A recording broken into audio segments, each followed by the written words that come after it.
What's up, guys? Winner Kills here. Welcome back to another post-commentary feature match. Round 1 of locals. We've got Monarchs on the left versus me playing Atlantean Mermails on the right side.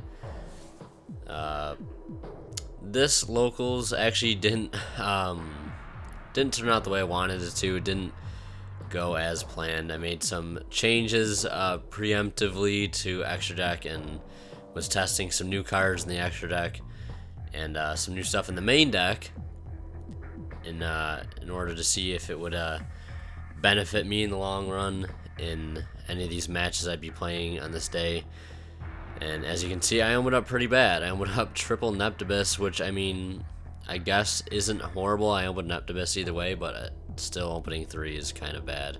So anyways, he's going to end up resolving his Pantheism, starting off with a pretty decent first turn. I'm going to go ahead and let him add the Prime Monarch to his hand. Not going to give him the other Pantheism. Don't want him to draw more cards. Figured that'd be the best bet, but either way, he has another Pantheism in hand anyways, which I was hoping he wouldn't, because obviously the Prime Monarch I gave him would obviously be a nice setup discard target for the Prime Monarch. And now he has Majesty's Fiend on board by way of Prime Monarch. He's going to activate Stormforth during his turn, and that's just the thing you can do. Your opponent doesn't even have to have cards on their field to activate Stormforth. And I'm just going to have to be forced to set one of the 3 Neptibuses that I opened. And as I pass it back over to him, he's going to activate some effects. One of those being summoning the Prime Monarch back out again. And resolving a second Pantheism of the Monarchs in the graveyard, revealing 3 Domain. Now trying to lock me out of the extra deck as well as effects, period. And adding one of those domains to his hand. There's another Tenacity. He's going to reveal, I believe that's Erebus. Revealing triple Stormforth. Or just adding Stormforth, not revealing triple Stormforth. He's just going to add Stormforth. He'll activate it. Going to get rid of my set Neptibus and his Prime Monarch. And swing in for some extra damage thanks to the domain. They're going to be bumped up 800 each. I draw Upstart. Upstart doesn't get me to what I need. I was really hoping to draw into Chalice or Raigeki, but that never really ended up happening. So what you're going to see this game is me just getting locked out of play, and not even be able to summon Megalo really sucks. And I've got Deep Sea Diva in hand, and I've got so many good cards in hand. It's just, if he didn't have that Majesty's Fiend, I don't really care about the domain. It's just the Majesty's Fiend that hurts so much. And it's that helmet, guys. It's coming in to get me. It's coming in strong. He's got 1-for-1 to combo off even further with the idea. Doesn't even need to add back his other card because it's just going to be game over at that point. Actually, can't even add back because of Majesty's Fiend. And he has a set Scolding.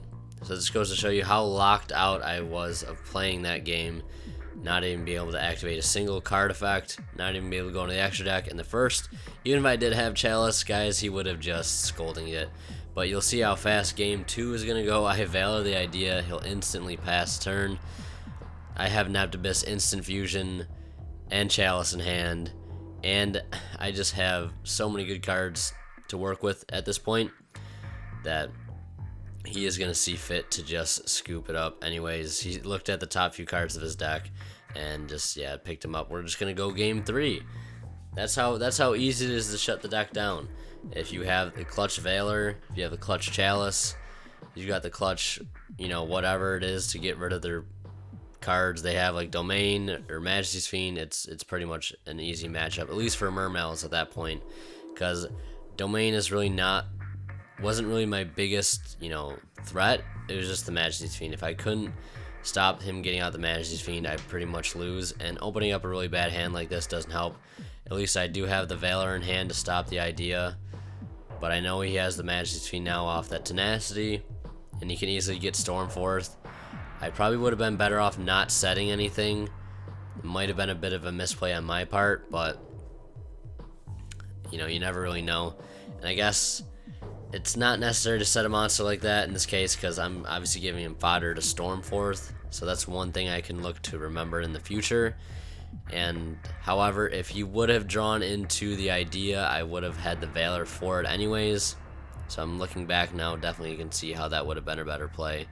And that's one of the best things about being able to rewatch some of your past gameplay, is just because you can look at some of the mistakes you may have made and maybe be able to pinpoint out some of the more optimal plays you could have done. And it's definitely one thing I'm glad to have at utility and at my disposal to look back at every now and then. And it also gives me a chance to look at how other decks play and see what their weak points are. I'm gonna give him the tenacity off that pantheism, just because he can only do once per turn, and if he's got another pantheism, he's got another pantheism. There's not a whole lot I can do about that. Stormforth or Majesty's Fiend, it wouldn't even mattered if I didn't set a monster, I guess. At this point, he has Prime Monarch and he also has Domain, so we're in the same lock that we saw last game. But I'm gonna end phase Twin Twister, hit the Domain and his other setback row in fear of a scolding. It's a Stormforth, which I guess is just as good, essentially, stopping him from tripping away my monsters, just so he doesn't deteriorate my already horrible field. I'll set another one. He has March of the Monarchs, and that stops stuff from being targeted, so that also really sucks. Even if I were to chalice the Majesty Fiend at this point, I believe I wouldn't be able to target it with cards like Heavy Infantry and things like that. And actually, I'm not sure the wording exactly of March of the Monarchs, but if Chalice targets, I'm not sure if it would be able to be target Majesty's Fiend. So that really sucks, I guess, now looking back. Very, very good card. And the draw power is just real. He's going to upstart, accidentally showing me another Pantheism in his hand. He's going to go 1-for-1, discarding idea, special summon idea, just getting all the advantage over there while I struggle to even make a single play. It's a very odd match, as you probably can tell. How game one, it was much a grindy game like this, where I'm just trying to draw into something that'll help me out. Not really seeing that, just kind of setting stuff and passing. And game two was just a quick Valor. That's how easy it was to win that game. And it wasn't just the Valor that would have won me the game. I had the resources to OTK. Definitely. Neptibus Insuffusion equals some pretty crazy boards. So he's gonna swing in to the set Valor. Had to set it because I have nothing else to set.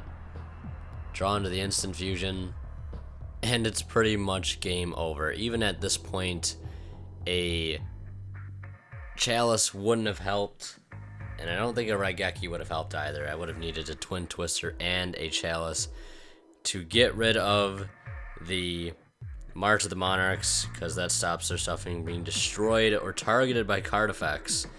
Tribute summon monsters your opponent control or you control cannot be targeted by, destroyed by card effects.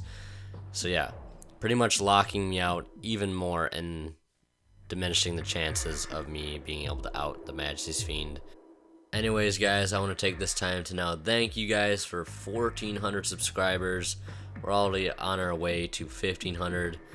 I cannot thank you guys enough for that. It really means a lot how we've made it this far.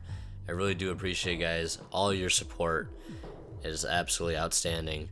Anyways, guys, I hope you enjoyed the video. On top of that, hope you enjoyed the commentary. We got more feature matches coming up, as well as a few deck profiles and maybe some other things along the way. Who knows? Definitely want to be doing an updated Mermail profile, especially since I've got the deck pretty much at max rarity now, and I've made a few changes to the extra deck and main deck as well for you to see in the deck profile. Anyways, thank you so much for watching. Leave a like if you enjoyed. Leave your comments down in the comment section below. And yeah, don't forget to subscribe if you're new, guys. The support is greatly appreciated. And as always, Winter Kills signing out. We'll see you in the next one.